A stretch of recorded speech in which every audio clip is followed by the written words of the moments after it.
Chapter 20. I had forgot to draw my curtain, which I usually did, and also to let down my window blind. The consequence was that when the moon, which was full and bright, for the night was fine, came in her course to that space in the sky opposite my casement and looked in at me through the unveiled panes, her glorious gaze roused me. Awaking in the dead of night, I opened my eyes on her disk, silver white and crystal clear.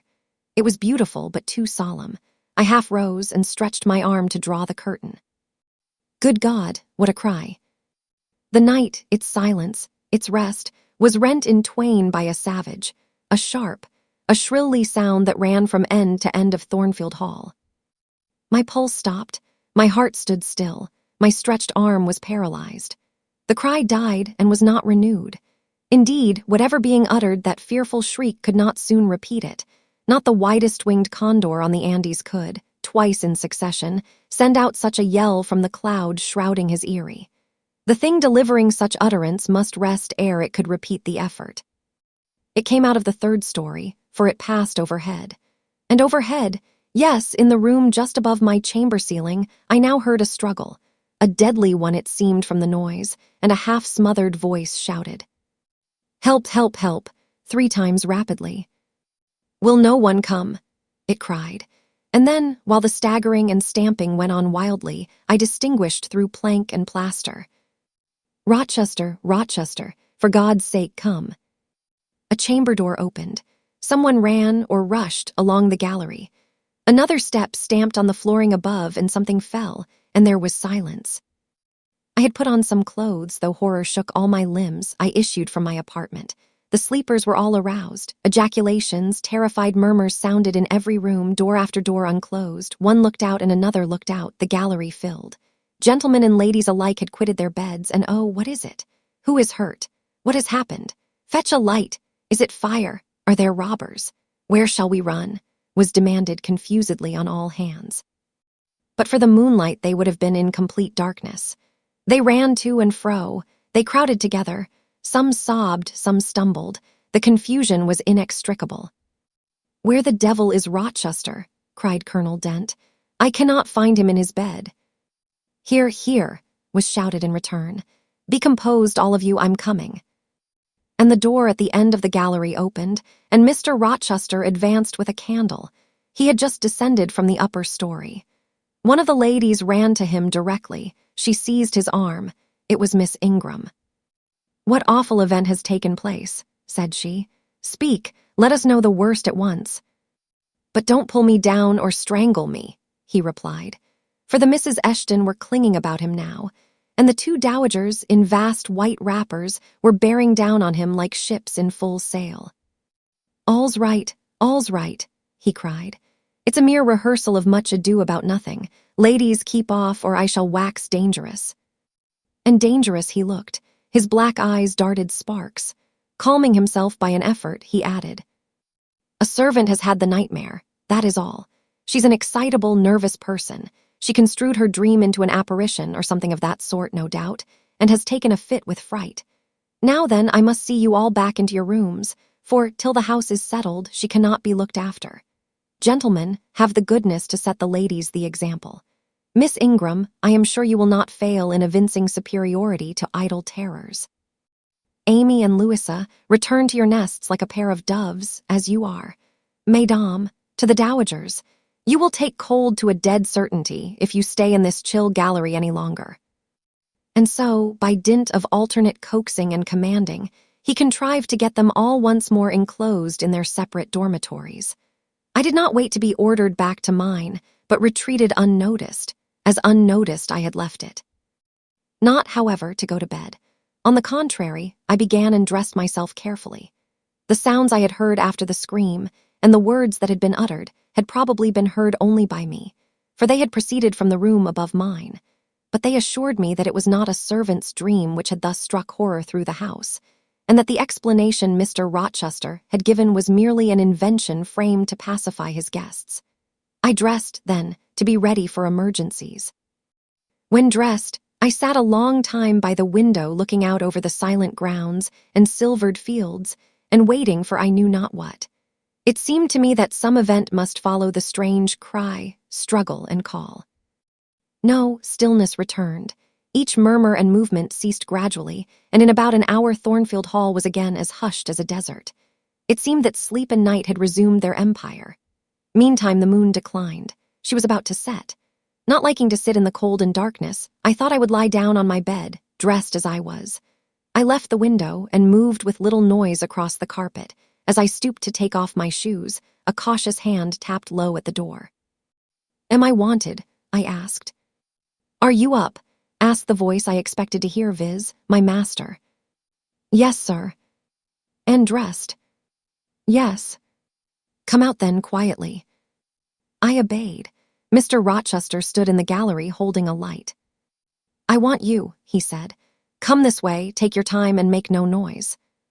My slippers were thin. I could walk the matted floor as softly as a cat. He glided up the gallery and up the stairs and stopped in the dark, low corridor of the fateful third story. I had followed and stood at his side. "Have you a sponge in your room?" he asked in a whisper. "Yes, sir." "Have you any salts, volatile salts?" "Yes." "Go back and fetch both." I returned, sought the sponge on the washstand, the salts in my drawer, and once more retraced my steps. He still waited. He held a key in his hand. Approaching one of the small, black doors, he put it in the lock. He paused and addressed me again. "You don't turn sick at the sight of blood?" "I think I shall not. I have never been tried yet." I felt a thrill while I answered him, but no coldness and no faintness. "Just give me your hand," he said. "It will not do to risk a fainting fit." I put my fingers into his. "Warm and steady," was his remark. He turned the key and opened the door. I saw a room I remembered to have seen before, the day Mrs. Fairfax showed me over the house. It was hung with tapestry, but the tapestry was now looped up in one part, and there was a door apparent which had then been concealed. This door was open. A light shone out of the room within. I heard thence a snarling, snatching sound, almost like a dog quarreling. Mr. Rochester, putting down his candle, said to me, "Wait a minute," and he went forward to the inner apartment. A shout of laughter greeted his entrance, noisy at first, and terminating in Grace Poole's own goblin ha. Ha! She then was there. He made some sort of arrangement without speaking, though I heard a low voice address him. He came out and closed the door behind him. "Here, Jane," he said, and I walked round to the other side of a large bed which with its drawn curtains concealed a considerable portion of the chamber. An easy chair was near the bed head. A man sat in it, dressed with the exception of his coat. He was still. His head leant back, his eyes were closed. Mr. Rochester held the candle over him. I recognized in his pale and seemingly lifeless face the stranger Mason. I saw, too, that his linen on one side and one arm was almost soaked in blood. "Hold the candle," said Mr. Rochester, and I took it. He fetched a basin of water from the washstand. "Hold that," said he. I obeyed. He took the sponge, dipped it in, and moistened the corpse-like face. He asked for my smelling bottle and applied it to the nostrils. Mr. Mason shortly unclosed his eyes. He groaned. Mr. Rochester opened the shirt of the wounded man, whose arm and shoulder were bandaged. He sponged away blood, trickling fast down. "Is there immediate danger?" murmured Mr. Mason. "Pooh, no, a mere scratch. Don't be so overcome, man. Bear up. I'll fetch a surgeon for you now myself. You'll be able to be removed by morning, I hope. Jane," he continued. "Sir." "I shall have to leave you in this room with this gentleman, for an hour or perhaps 2 hours. You will sponge the blood as I do when it returns. If he feels faint, you will put the glass of water on that stand to his lips and your salts to his nose. You will not speak to him on any pretext. And, Richard, it will be at the peril of your life if you speak to her. Open your lips, agitate yourself, and I'll not answer for the consequences." Again the poor man groaned. He looked as if he dared not move. Fear, either of death or of something else, appeared almost to paralyze him. Mr. Rochester put the now bloody sponge into my hand, and I proceeded to use it as he had done. He watched me a second, then saying, "Remember, no conversation," he left the room. I experienced a strange feeling as the key grated in the lock, and the sound of his retreating steps ceased to be heard. Here then I was in the third story, fastened into one of its mystic cells, night around me, a pale and bloody spectacle under my eyes and hands, a murderess hardly separated from me by a single door. Yes, that was appalling. The rest I could bear. But I shuddered at the thought of Grace Poole bursting out upon me. I must keep to my post, however. I must watch this ghastly countenance, these blue, still lips forbidden to unclose, these eyes now shut, now opening, now wandering through the room, now fixing on me and ever glazed with the dullness of horror. I must dip my hand again and again in the basin of blood and water and wipe away the trickling gore. I must see the light of the unsnuffed candle wane on my employment, the shadows darken on the wrought, antique tapestry round me, and grow black under the hangings of the vast old bed, and quiver strangely over the doors of a great cabinet opposite, whose front, divided into 12 panels, bore, in grim design, the heads of the 12 apostles, each enclosed in its separate panel as in a frame, while above them at the top rose an ebon crucifix and a dying Christ. According as the shifting obscurity and flickering gleam hovered here or glanced there, it was now the bearded physician, Luke, that bent his brow, now St. John's long hair that waved, and anon the devilish face of Judas that grew out of the panel and seemed gathering life and threatening a revelation of the arch-traitor, of Satan himself, in his subordinate's form. Amidst all this, I had to listen as well as watch, to listen for the movements of the wild beast or the fiend in yonder side den. But since Mr. Rochester's visit it seemed spellbound. All the night I heard but 3 sounds at 3 long intervals. A step creak, a momentary renewal of the snarling, canine noise, and a deep human groan. Then my own thoughts worried me. What crime was this that lived incarnate in this sequestered mansion, and could neither be expelled nor subdued by the owner? What mystery that broke out now in fire and now in blood at the deadest hours of night? What creature was it that, masked in an ordinary woman's face and shape, uttered the voice, now of a mocking demon and anon of a carrion-seeking bird of prey? And this man I bent over, this commonplace, quiet stranger, how had he become involved in the web of horror? And why had the fury flown at him? What made him seek this quarter of the house at an untimely season, when he should have been asleep in bed? I had heard Mr. Rochester assign him an apartment below. What brought him here? And why now was he so tame under the violence or treachery done him? Why did he so quietly submit to the concealment Mr. Rochester enforced? Why did Mr. Rochester enforce this concealment? His guest had been outraged. His own life on a former occasion had been hideously plotted against, and both attempts he smothered in secrecy and sank in oblivion. Lastly, I saw Mr. Mason was submissive to Mr. Rochester, that the impetuous will of the latter held complete sway over the inertness of the former.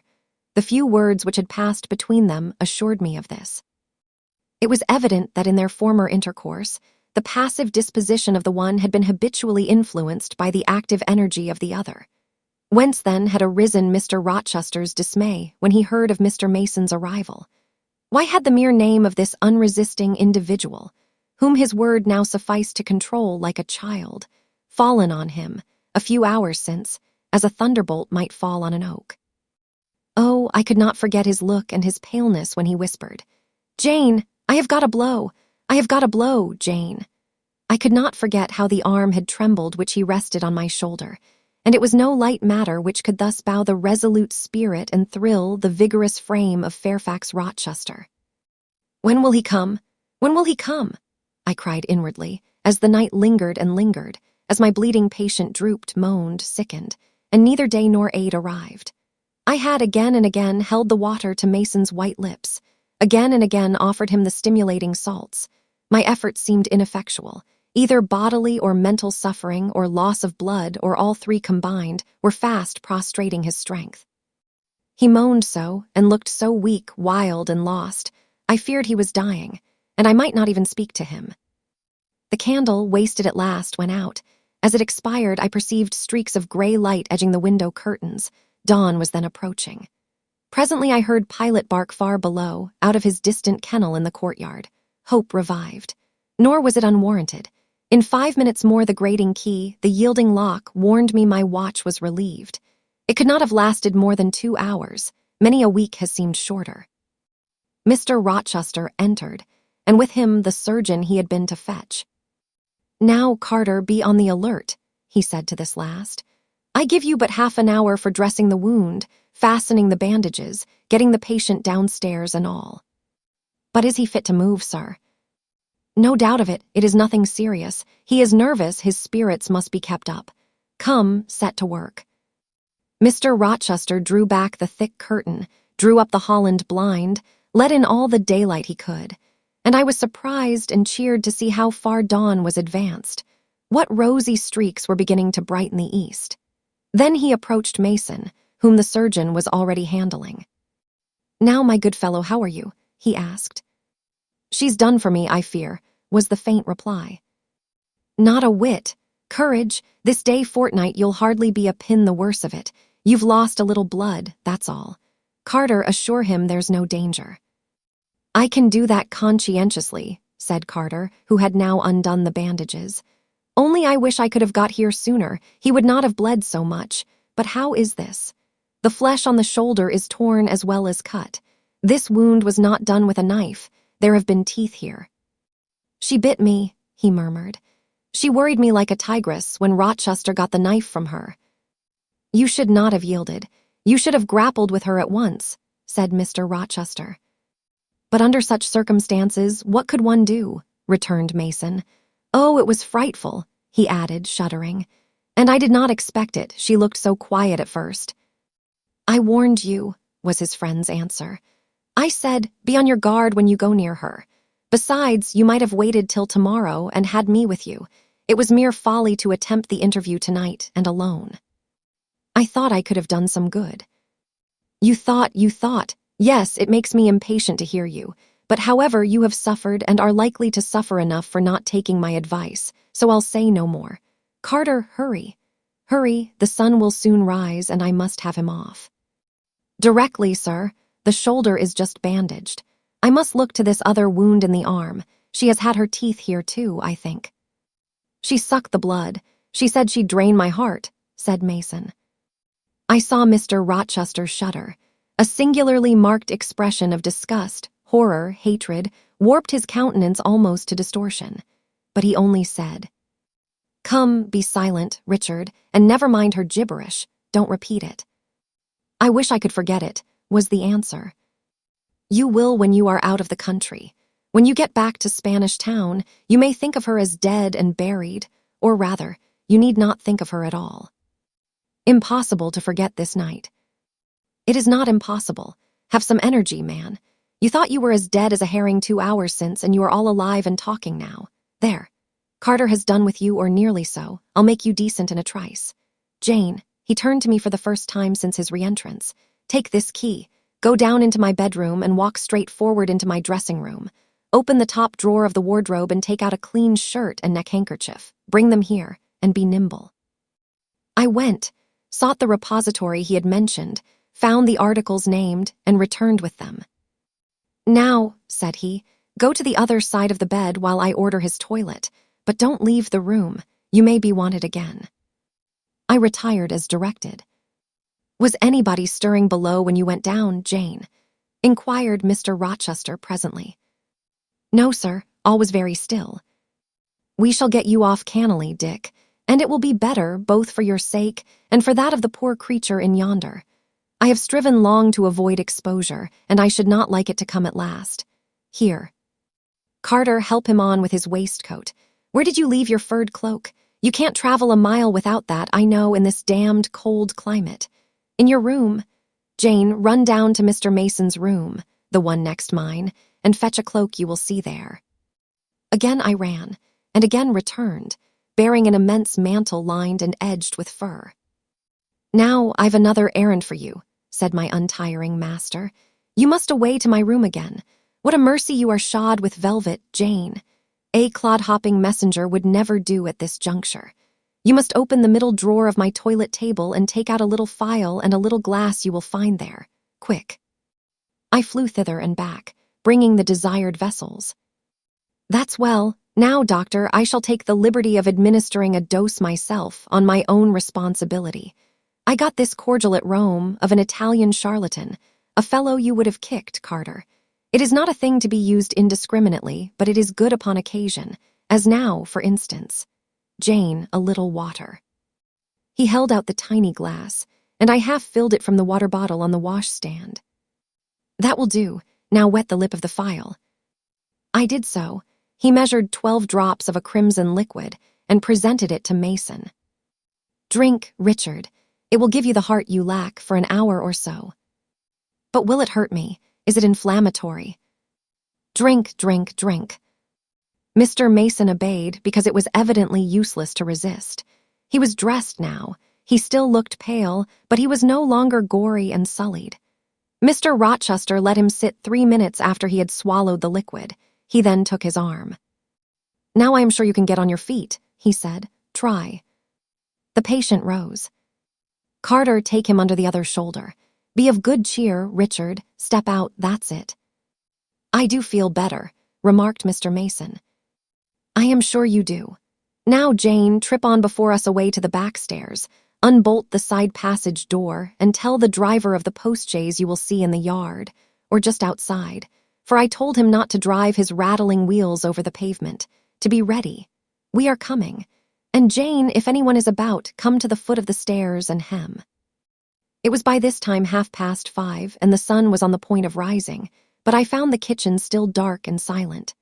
The side passage door was fastened. I opened it with as little noise as possible. All the yard was quiet, but the gate stood wide open, and there was a postchaise with horses ready harnessed and driver seated on the box, stationed outside. I approached him and said the gentlemen were coming. He nodded. Then I looked carefully round and listened. The stillness of early morning slumbered everywhere. The curtains were yet drawn over the servants' chamber windows.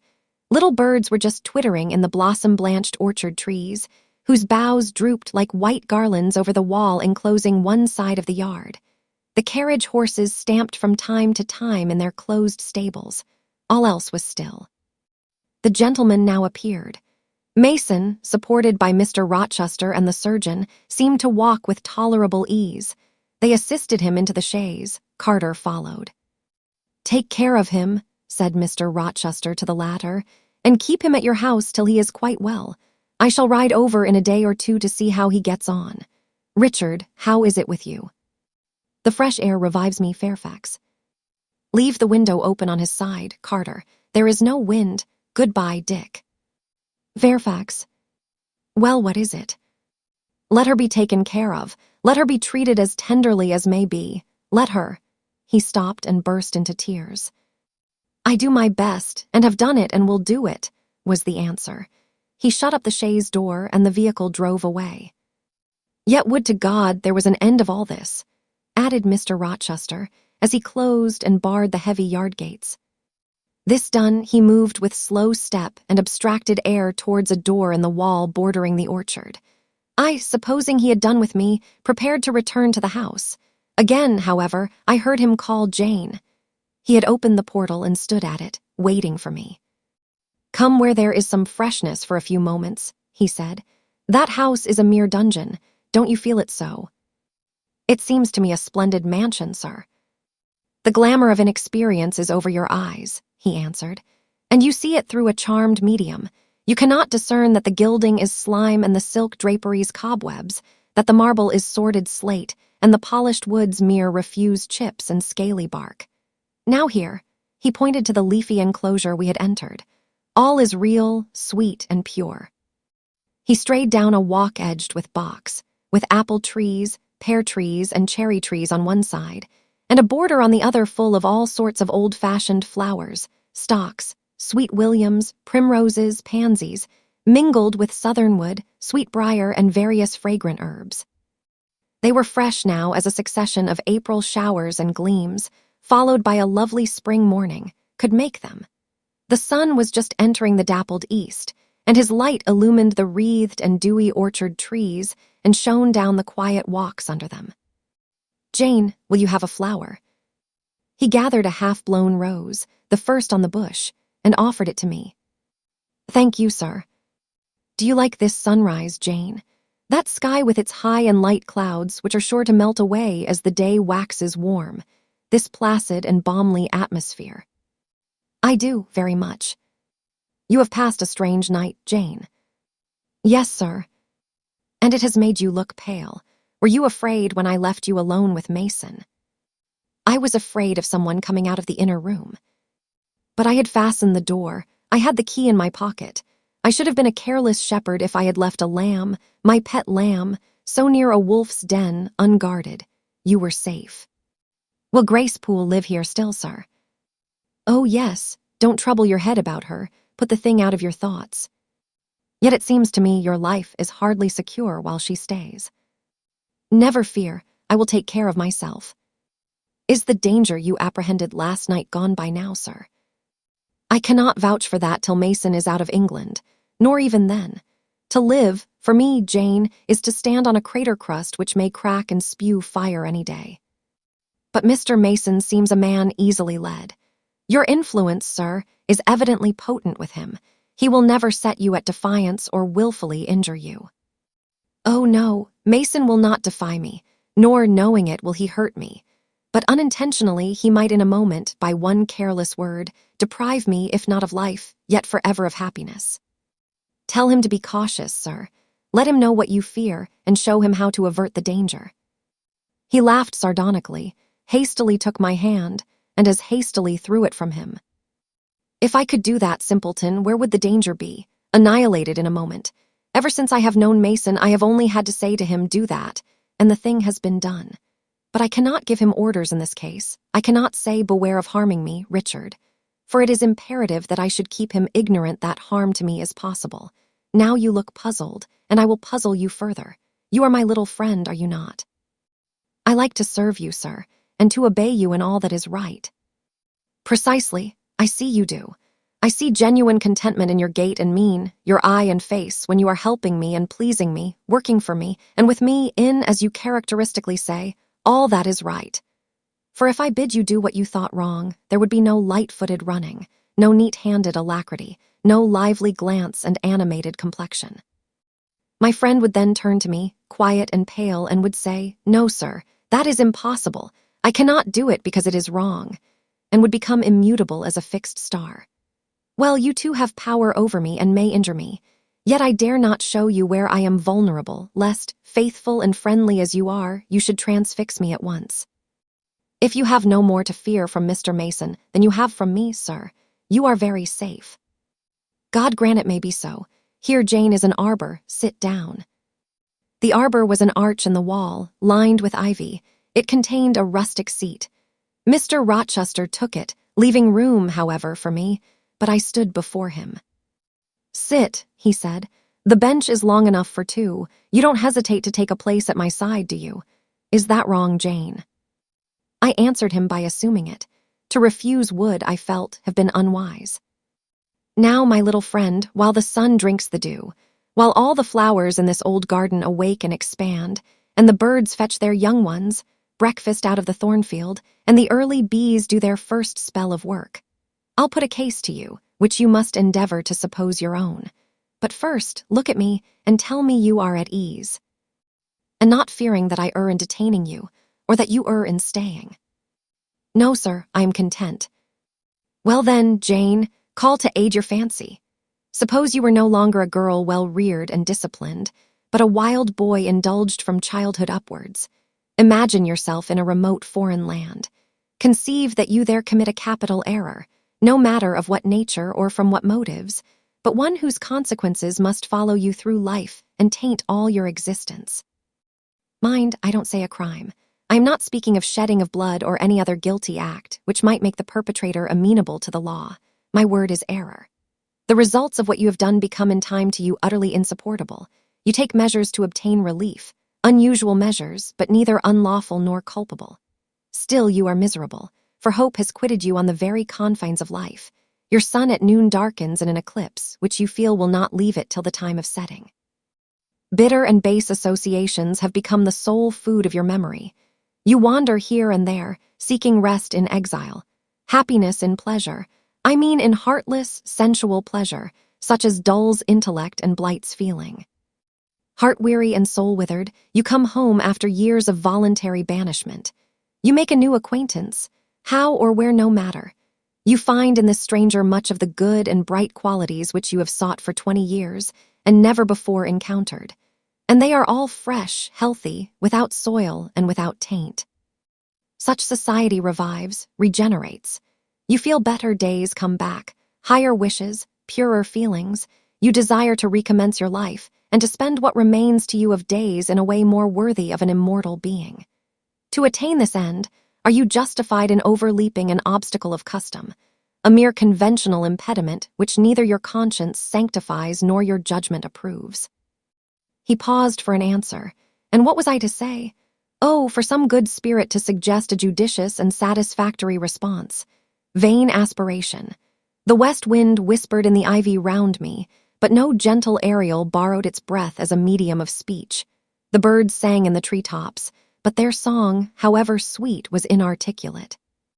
Again, Mr. Rochester propounded his query.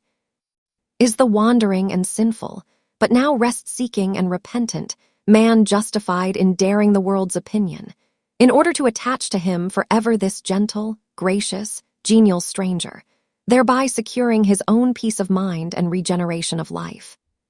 Sir, I answered, a wanderer's repose or a sinner's reformation should never depend on a fellow creature.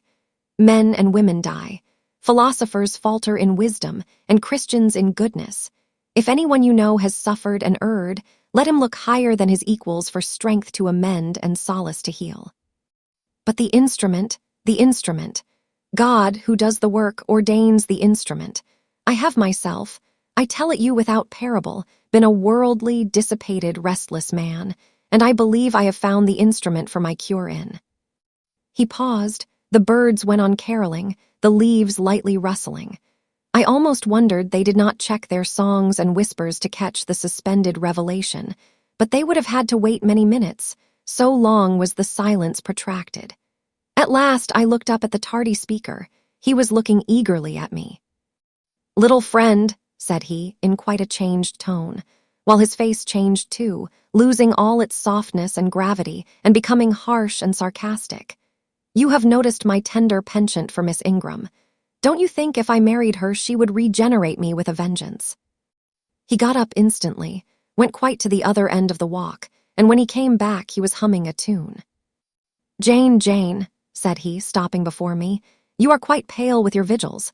Don't you curse me for disturbing your rest." "Curse you? No, sir." Shake hands in confirmation of the word. What cold fingers! They were warmer last night when I touched them at the door of the mysterious chamber. "Jane, when will you watch with me again?" "Whenever I can be useful, sir." "For instance, the night before I am married. I am sure I shall not be able to sleep. Will you promise to sit up with me to bear me company? To you I can talk of my lovely one, for now you have seen her and know her." "Yes, sir." "She's a rare one, is she not, Jane?" "Yes, sir."